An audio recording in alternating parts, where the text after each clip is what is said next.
Gusto kong magpalit ng mukha at mahimatay sa labis na kahihiyan sa harap ng magandang doktora ngayon.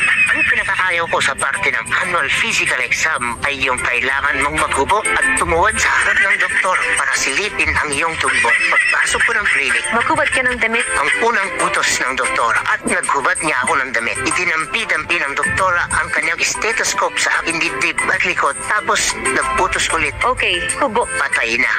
Ito na yon. Tumalikod muna ako at humabam ng isa. Tapos binaba ko ang aking pantalon at brief. Sabay ng palihim na paghila-hila at pagbanat dun sa ano ko. At saka dahan-dahan akong humarap sa kanya. Ano yan? Inis na tanong niya sa akin. Ako naman nagulat. Ano yan na pinagsasabi ng babaeng ito? Ano yan na parang butlik? O ano yan na namumutla dahil sa pagkakahila? Bakit po? Sagot ko sa kanya. Aanin ko yung pinakita mo. Anong problema ng gagang ito? Hindi ba sabi niya hubo? Oo, ayan na. Sagot kong sarkastiko. Iho, ang sabi ko, hubo. I-check ko lang yung baga mo. Gusto kong magpalit na